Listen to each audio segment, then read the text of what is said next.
Hello दोस्तों, कैसे हैं आप सब लोग। और पेंडुलम वीडियो पे आपका स्वागत है। और आपकी तैयारी कैसी चल रही है। मैं उम्मीद कर रही हूँ कि आप रोजाना डेली करंट अफेयर्स को फॉलो कर रहे होंगे। तो गाइस, फटाफट से सेशन को ज्वाइन कर लीजिए। और जिन लोगों ने हमारे चैनल पेंडुलम वीडियो को सब्सक्राइब नहीं किया है, इसको सब्सक्राइब कर लें और बेल आइकन को जरूर दबाइए नोटिफिकेशन के लिए। चलिए, अब बिना टाइम वेस्ट करते हुए देखते हैं आज की क्या क्या न्यूज, मेन जो न्यूज है कौन कौन सी हैं। पहली न्यूज है, अंतर्राष्ट्रीय बाघ दिवस हर साल जो है वो 29 जुलाई को मनाया जाता है। तो बाघ संरक्षण के बारे में जागरूकता फैलाने के लिए ये जो दुनिया भर में 29 जुलाई को अंतर्राष्ट्रीय बाघ दिवस मनाया जाता है। और इस दिन को 2010 में सेंट पीटर्सबर्ग टाइगर समिट जब हुआ था, उसके दौरान अपनाया गया था कि हर वर्ष जो है 29 जुलाई को अंतर्राष्ट्रीय बाघ दिवस मनाया जाएगा। और तब जो ये समिट हुआ था सेंट पीटर्सबर्ग में, तब जो विभिन्न देशों की सरकारें हैं उन्होंने कहा कि हम जो वर्ष 2022 तक बाघों की जो आबादी है उसको दोगुना करेंगे, इसका संकल्प लिया था। और भारत का देखिए यहाँ पर एक अचीवमेंट काफ़ी मेजर है कि भारत ने ये जो 2022 तक का जो लक्ष्य था कि आबादी को दोगुना करना है, उसको 4 साल पहले यानी कि 2018 में ही हासिल कर लिया गया था। तो हाल ही में जो केंद्रीय पर्यावरण मंत्री हैं प्रकाश जावड़ेकर, उन्होंने अखिल भारतीय बाघ आंकलन रिपोर्ट जारी की थी, यानी कि all India tiger assessment report 2018 उन्होंने जारी की थी। और ये जो रिपोर्ट है इसको गिनीज जो वर्ल्ड रिकॉर्ड वाली जो किताब है उसमें भी इसने जो है इसको यहाँ पर दर्जा मिला है, क्योंकि इंडिया ने जो टाइगर की पॉपुलेशन को दोगुना करना था वो 4 साल पहले ही उसको अचीव कर लिया। ठीक है, तो ये काफी अच्छा अचीवमेंट है भारत का। भारत वैश्विक बाघों की आबादी का लगभग 70% हिस्सा है और ये जंगली प्रजातियों के प्रभावी संरक्षण में दुनिया का नेतृत्व करता है। और भारत बाघों के अलावा 30,000 हाथियों, 3,000 एकल सींगों वाले सांड यानी कि जो वन हॉर्न राइनोसॉर्स होते हैं, और 500 से अधिक शेरों का भी घर है। तो इंडिया में जो बायोडाइवर्सिटी है वो काफी सारी है। कम संसाधन होने के बावजूद भी भारत में जो है 8% की जो जैव विविधता है विश्व की, उसका भारत जो है नेतृत्व करता है। और भारत ने यहाँ पर बाघों की जो संख्या है उसको दोगुना करके समय से पहले ये दिखाया है कि इंडिया जो है वो लीड कर सकता है जो कंजर्वेशन में, टाइगर कंजर्वेशन में। और एक और इसमें चीज़ है कि जो टाइगर होते हैं वो अम्ब्रेला स्पीशीज होते हैं। अम्ब्रेला स्पीशीज का मतलब ये होता है कि ऐसे स्पीशीज जो बहुत ही अहम होते हैं किसी भी उसके लिए, इकोसिस्टम के लिए, वो अम्ब्रेला स्पीशीज कहलाते हैं। तो टाइगर जो है वो अम्ब्रेला स्पीशीज कहलाता है। तो अगर आपको मान लीजिए ऑप्शन में पूछा जाए कि भाई इनमें से कौन सा अम्ब्रेला स्पीशीज है, अगर वहां पर आपको टाइगर नजर आए तो आप उसको करेक्ट कर देना। ठीक है, तो मतलब ये है मोटी मोटी बात कि अम्ब्रेला स्पीशीज होने का मतलब ये होता है कि पर्यावरण के लिए उसका होना बहुत ही ज़्यादा, पर्यावरण के संतुलन के लिए उसका होना काफ़ी अनिवार्य होता है। आगे हम लोग बढ़ते हैं, इससे जुड़ा प्रश्न देखते हैं। अंतर्राष्ट्रीय बाघ दिवस हर साल किस दिन मनाया जाता है, फटाफट से बता दीजिए। 20 जुलाई, 29 जुलाई, 26 जुलाई और 27 जुलाई। जल्दी से बताइए क्या होगा इसका सही आंसर, कब मनाया जाता है। कमेंट करते रहिए। इसका सही आंसर होगा ऑप्शन बी, यानी कि 29 जुलाई को मनाया जाता है। ठीक है, तो हम आगे बढ़ते हैं, अगली न्यूज देखते हैं। Asian infrastructure investment bank AIIB के बोर्ड ऑफ गवर्नर्स की 5वीं वार्षिक बैठक जो है वो वीडियो कॉन्फ्रेंसिंग के माध्यम से संपन्न हुई है। भारत की ओर से वित्त मंत्री निर्मला सीतारमण ने नई दिल्ली में वीडियो कॉन्फ्रेंसिंग के माध्यम से इसमें भाग लिया था, क्योंकि ये बोर्ड ऑफ गवर्नर्स की मीटिंग है। तो देखिए, क्योंकि ये इन्वेस्टमेंट से रिलेटेड है, पैसों से रिलेटेड है, तो यहाँ पर जो वित्त मंत्री हैं वो भाग लेंगे। और हमारे वित्त मंत्री कौन है, निर्मला सीतारमण। इस अवसर पर वित्त मंत्री ने सार्क देशों के लिए प्रधानमंत्री नरेंद्र मोदी की कोविड-19 आपातकालीन निधि बनाने की पहल का उल्लेख किया था। तो यहाँ पे कोविड-19 इमरजेंसी फंड जो क्रिएट किया गया था प्रधानमंत्री नरेंद्र मोदी के द्वारा सार्क देशों के लिए, तो उसमें जो है यहाँ पे इसका जिक्र किया गया इस मीटिंग के दौरान। तो मुझे फटाफट से बताइए, जो सार्क है, सार्क जो है इसमें कौन कौन सी कंट्रीज शामिल हैं। इसमें 8 देश हैं, फटाफट से बताइए। 8 कंट्रीज हैं, कौन कौन सी हैं।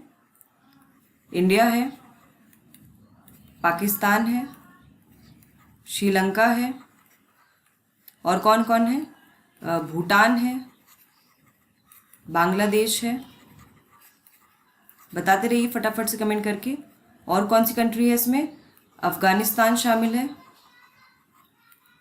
और कौन सी कंट्री शामिल है? मालदीव्स है, नेपाल है, और कौन सी कंट्री बचती है? 1 2 3 4 5 6 7 8, 8 कंट्रीज हैं, 8 कंट्रीज हो गई हैं। तो मोस्टली हम यहाँ पे कह सकते हैं इंडिया और उसकी जो नेबरिंग कंट्रीज हैं वो सार्क देशों में शामिल है। और जो सार्क का हेडक्वार्टर है, जैसा मैंने पहले भी डिस्कस किया था, सार्क का हेडक्वार्टर कहाँ है? काठमांडू, नेपाल में लोकेटेड है। काठमांडू, नेपाल में सार्क का जो है वो हेडक्वार्टर या सेक्रेटेरिएट जो है वो लोकेटेड है। आगे बढ़ते हैं। बैठक में 2 मुख्य बिंदुओं पर जो है चर्चा हुई थी। तो पहली क्या क्या चर्चा थी इसमें? एशियन इंफ्रास्ट्रक्चर इन्वेस्टमेंट बैंक के अध्यक्ष का चुनाव। तो यहाँ पर जो AIIB है उसके अध्यक्ष का चुनाव होना है, उसके बारे में डिस्कशन हुआ।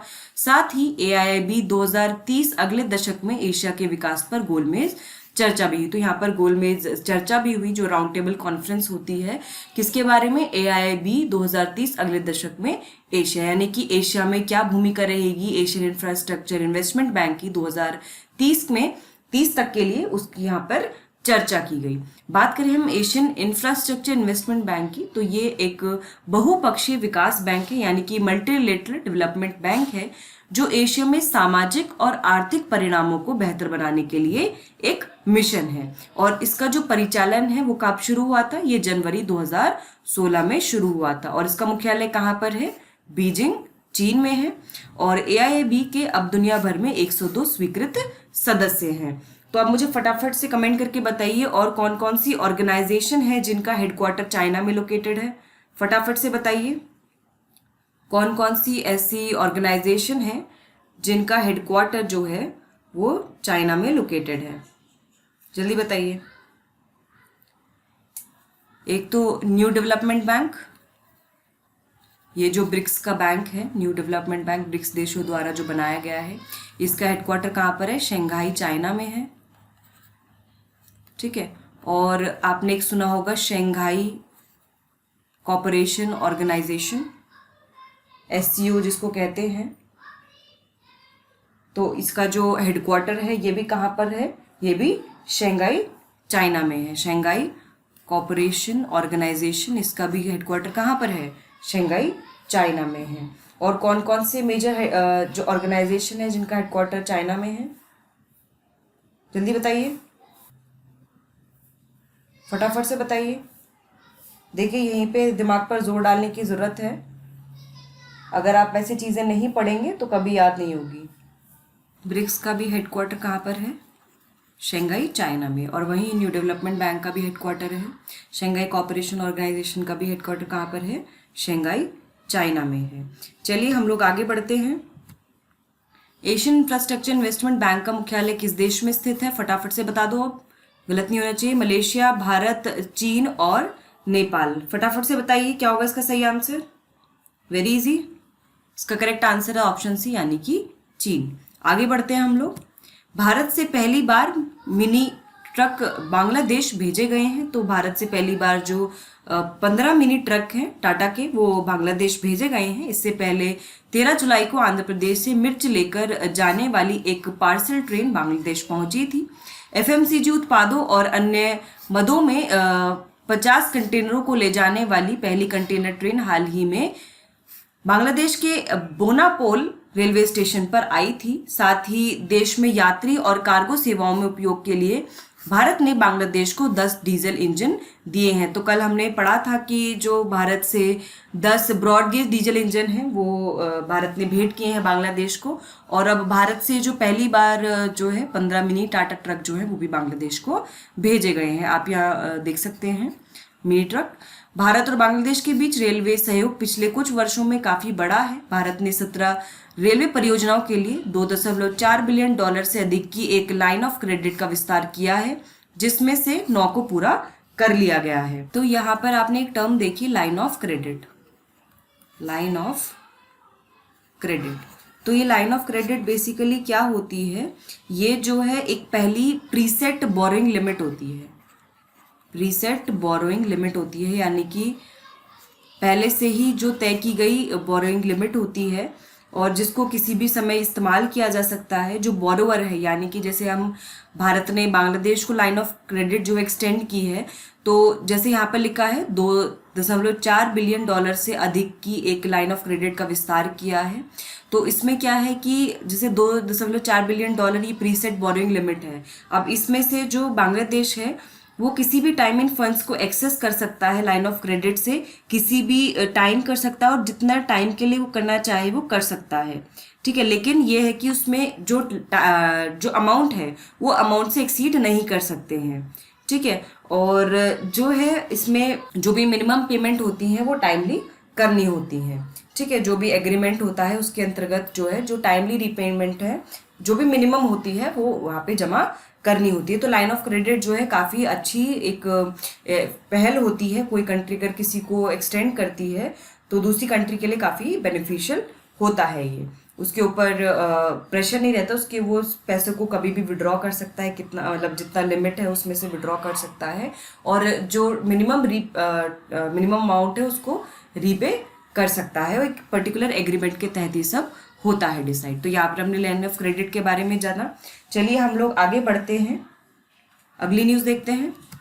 भारत और इंडोनेशिया के रक्षा मंत्रियों के मध्य वार्ता नई दिल्ली में आयोजित की गई है, और इस बैठक में रक्षा मंत्री राजनाथ सिंह ने भारतीय प्रतिनिधिमंडल का नेतृत्व किया, जबकि इंडोनेशियाई प्रतिनिधिमंडल का नेतृत्व इंडोनेशिया के रक्षा मंत्री जनरल प्रबावो सुबियांटो ने किया था।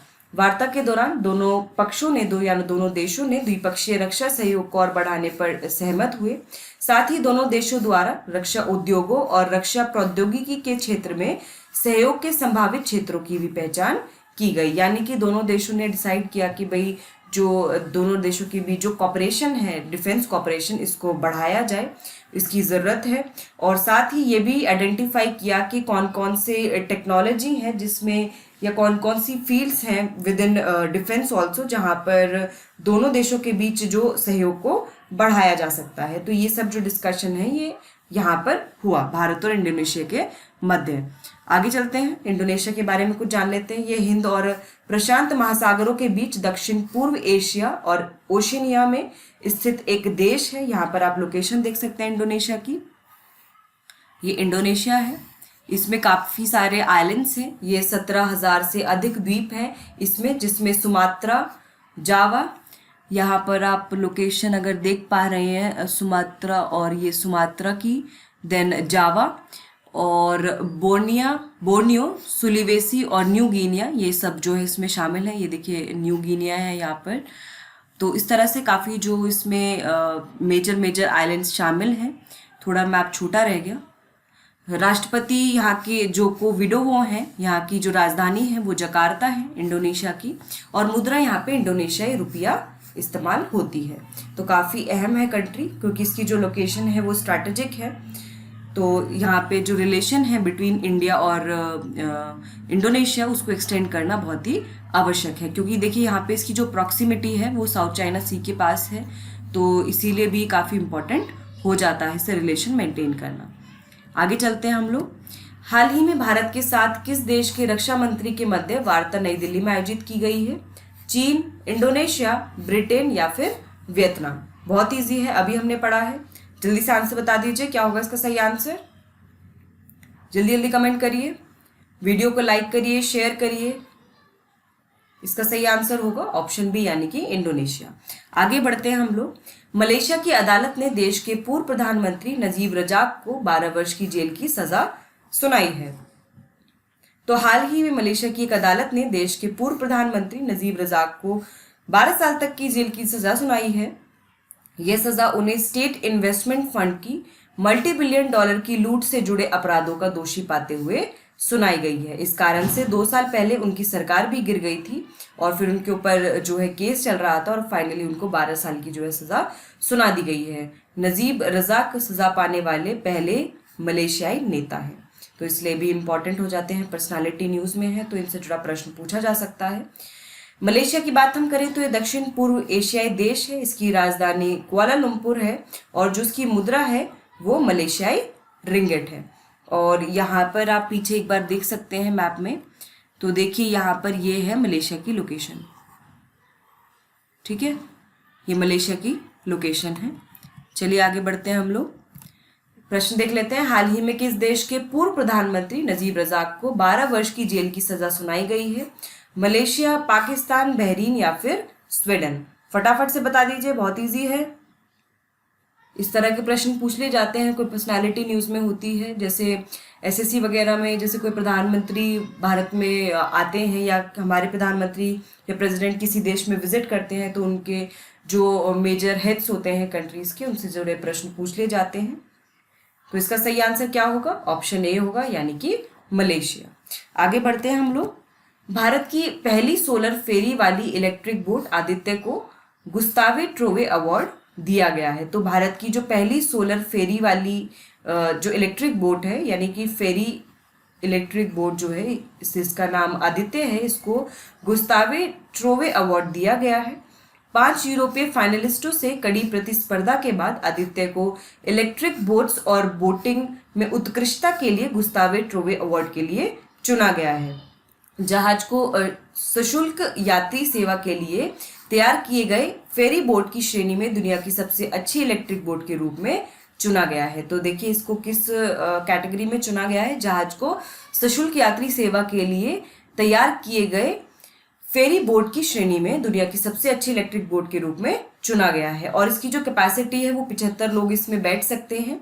इसे केरल में जल परिवहन के लिए 2017 में कोची स्थित नवलत सोलर एंड इलेक्ट्रिक बोट द्वारा बनाया गया है। आदित्य का मुख्य आकर्षण इसकी कम परिचालन लागत है, यानी कि इसकी जो ऑपरेटिंग कॉस्ट है वो काफी कम है, और ये पूरी तरह से सौर ऊर्जा से संचालित इलेक्ट्रिक बोट है। तो ये काफ़ी इसीलिए इम्पॉर्टेंट हो जाता है क्योंकि fully solar powered electric boat है।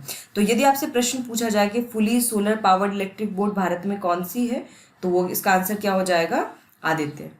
ठीक है, आपसे प्रश्न पूछा जा सकता है कि first solar ferry boat, solar ferry electric boat का नाम क्या है, तो वो क्या होगा? सही आंसर हो जाएगा आदित्य। ठीक है, आगे बढ़ते हैं। गुस्तावे ट्रोवे अवार्ड के बारे में जान लेते हैं। तो ये एकमात्र अंतर्राष्ट्रीय पुरस्कार है जो 3 श्रेणियों में दिया जाता है, विशेष रूप से इलेक्ट्रिक बोट के लिए। यह पुरस्कार पेरिस में ट्रोव की 118वीं पुण्यतिथि पर घोषित किया गया था। गुस्तावे ट्रोवे एक आविष्कारक थे, उनके नाम पर 75 से अधिक पेटेंट हैं। आगे बढ़ते हैं हम लोग, क्वेश्चन देख लेते हैं। भारत की पहली सोलर फेरी वाली इलेक्ट्रिक बोट का क्या नाम है? मोक्ष, आदित्य, संगम, विभावरी? जल्दी बताइए, मैंने अभी बताया था आपको, क्या होगा इसका सही आंसर? ये गलत तो बिल्कुल नहीं होना चाहिए। जल्दी जल्दी फटाफट कमेंट करके बता दीजिए। इसका सही आंसर होगा ऑप्शन बी, यानी कि आदित्य। आगे बढ़ते हैं हम लोग। प्रसिद्ध अभिनेत्री कुमकुम का मुंबई में हाल ही में निधन हो गया। वे 86 वर्ष की थी और उनका असली नाम जेबुनिसा था। उन्होंने मिस्टर एक्स इन बॉम्बे, मदर इंडिया, कोहिनूर, आंखें, ललकार, नया दौर, उजाला, आर पार और सीआईडी जैसी 100 से अधिक यादगार फिल्मों में काम किया था। कुमकुम को फिल्मों में लाने का श्रेय अभिनेता और निर्देशक गुरुदत्त को जाता है। तो यहाँ पर जो प्रसिद्ध अभिनेत्री थी कुमकुम, उनका हाल ही में मुंबई में निधन हो गया था। आगे चलते हैं, प्रश्न देख लेते हैं। प्रसिद्ध अभिनेत्री कुमकुम के संबंध में क्या सत्य है? कुमकुम का हाल ही में मुंबई में निधन हो गया। उनका असली नाम जेबुनिसा था। उन्होंने मिस्टर एक्स इन बॉम्बे, मदर इंडिया, कोहिनूर और आंखें जैसी फिल्मों में काम किया था और उपरोक्त सभी सत्य हैं। तो जल्दी बता दीजिए कौन सा कथन इसमें सत्य है, आपको बताना है स्टेटमेंट कौन सी ट्रू है। जल्दी से बताइए क्या होगा इसका सही आंसर। इसका सही आंसर होगा ऑप्शन डी, यानी कि ये सारी स्टेटमेंट्स सही हैं। आगे बढ़ते हैं हम लोग। राष्ट्रीय जांच एजेंसी ने भीमा कोरेगांव मामले के दिल्ली विश्वविद्यालय के एक एसोसिएट प्रोफेसर हनी बाबू को गिरफ्तार किया है। तो हाल ही में जो राष्ट्रीय जांच एजेंसी है, यानी कि नेशनल इन्वेस्टिगेशन एजेंसी, उसने जो एक एसोसिएट प्रोफेसर हैं दिल्ली विश्वविद्यालय के, उनको अभी गिरफ्तार किया है और ये भीमा कोरेगांव मामले के अंतर्गत इनको गिरफ्तार किया गया है। उसे मुंबई की विशेष अदालत में पेश किया जाएगा। 2018 में भीमा कोरेगांव लड़ाई की 200वीं वर्षगांठ के जश्न के दौरान हिंसक घटनाएं दर्ज की गई थी। इसी की जांच वर्तमान में चल रही है और उसी के चलते हुए इनको गिरफ्तार किया गया है। बात करें हम भीमा कोरेगांव लड़ाई की, तो 1 जनवरी 1818 को पेशवा बलों और अंग्रेजों के बीच पुणे के एक जिले भीमा कोरेगांव में एक लड़ाई लड़ी गई थी। ब्रिटिश सेना, जिसमें मुख्य रूप से दलित सैनिक शामिल थे, उसने उच्च जाति बहुल पेशवा सेना का मुकाबला किया था। यह तीसरे एंग्लो मराठा युद्ध की अंतिम लड़ाइयों में से एक था। इस युद्ध में ब्रिटिश सेना ने पेशवा सेना को हरा दिया था। तो इसलिए ये जो है भीमा कोरेगांव का जो है हर साल जो है जश्न मनाया जाता है, क्योंकि इसमें जो दलित सोल्जर्स थे वो मेजॉरिटी में थे ब्रिटिश आर्मी में, और उन्होंने पेशवा को, जो upper caste dominated Peshwa army थी, उसको हरा दिया था। तो उसको जो वहाँ पे दलित्स हैं वो उसको एज अ विक्ट्री देखते हैं, तो इसीलिए वो जो है मनाया जाता है हर साल वहाँ पर। तो जो इसमें क्या हुआ था फिर 2018 में जब इसकी 200वीं वर्षगांठ थी, तो वहाँ पर भीमा कोरेगांव बैटल की, तो जश्न के दौरान वहाँ पर देखा गया कि कुछ वायलेंट इंसिडेंट्स हुए। तो उसके चलते काफ़ी लोगों को पहले भी गिरफ्तार कर लिया गया था, जो अर्बन नक्सलिज्म का नाम जिसको दिया जाता है। तो उसके चलते हुए नेशनल इन्वेस्टिगेशन एजेंसी ने काफ़ी लोगों को गिरफ्तार किया था, और अब जो है ये प्रोफेसर जो हैं हनी बाबू, इनको भी गिरफ्तार कर लिया गया है। राष्ट्रीय जांच एजेंसी की हम बात करें तो भारत में आतंक से निपटने के लिए भारत सरकार द्वारा स्थापित एक केंद्रीय एजेंसी है। ये केंद्रीय counter terrorism law enforcement agency के रूप में कार्य करता है। इसकी स्थापना 2008 में की गई थी, और इसका मुख्यालय कहाँ पर स्थित है? नई दिल्ली में स्थित है। आगे बढ़ते हैं हम लोग। भीमा कोरेगांव का युद्ध किस वर्ष लड़ा गया था? 1918, 1808, 1908 या फिर 1818? फटाफट से सही आंसर कमेंट करिए। बैटल से क्वेश्चन पूछ लेते हैं, जल्दी बताइए क्या होगा इसका सही आंसर, जल्दी जल्दी बताइए, फटाफट से बताइए कमेंट करके। इसका सही आंसर होगा ऑप्शन डी, यानी कि 1818। कुछ और चीज़ जानते हैं नेशनल इन्वेस्टिगेशन एजेंसी के बारे में। तो अगर आपको याद होगा कि 26/11 वाला जो मुंबई अटैक हुआ था, तो उसमें जो हमारी कमियां थी, उस कमियों को दूर करने के लिए जो है नेशनल इन्वेस्टिगेशन एजेंसी को जो है स्थापित किया गया था, और इसको नेशनल इन्वेस्टिगेशन एजेंसी एक्ट 2008 के तहत जो है इसको स्थापित किया गया था, क्योंकि उस दौरान जो है जो अटैक हुआ था उसने दर्शाया कि हमारा जो इंटेलिजेंस है उसका कितना बड़ा फेलियर है, जिसके कारण ये अटैक हुआ और काफ़ी लॉसेस हुए भारत को इसके चलते हुए। और इसके जो हेडक्वार्टर है, मेन हेडक्वार्टर तो इसका न्यू दिल्ली में है, लेकिन बाकी जगह भी इसकी ब्रांचेस हैं, जैसे हैदराबाद, गुवाहाटी, कोची, लखनऊ, मुंबई, कोलकाता, रायपुर और जम्मू। और जो एनआईए है ये एक मोस्ट वांटेड लिस्ट रखती है अपने पास, कि जो भी लोग मोस्ट वांटेड होते हैं उनको रखती है ये अपने पास में। और अगर हम बात करें कि इसमें जो वर्तमान डायरेक्टर जनरल जो हैं वो कौन है, तो वर्तमान डायरेक्टर जनरल जो हैं वो कौन है? वाईसी मोदी। ठीक है, और ये कौन सी मिनिस्ट्री के अंतर्गत आएगा? सिंपल सी बात है, अगर ये सुरक्षा से रिलेटेड है तो ये किसके अंतर्गत आएगा? Ministry of home affairs. क्योंकि हमने देखा है जितने भी जो सिक्योरिटी से रिलेटेड मामले होते हैं वो कौन सी मिनिस्ट्री के अंतर्गत आते हैं? वो मिनिस्ट्री ऑफ होम अफेयर्स के अंतर्गत आते हैं। तो वाईसी मोदी का पूरा नाम है योगेश चंदेर मोदी। ठीक है, ये जो है डायरेक्टर जनरल हैं किसके? एनआईए के करंट में। तो अगर आपसे पूछा जाए करंट में एनआईए के डायरेक्टर जनरल कौन है, तो वो कौन है? वाईसी मोदी। ठीक है, चलिए आगे बढ़ते हैं हम लोग। डीआरडीओ ने नवाचार प्रतियोगिता डेयर टू ड्रीम 2.0 लॉन्च किया है।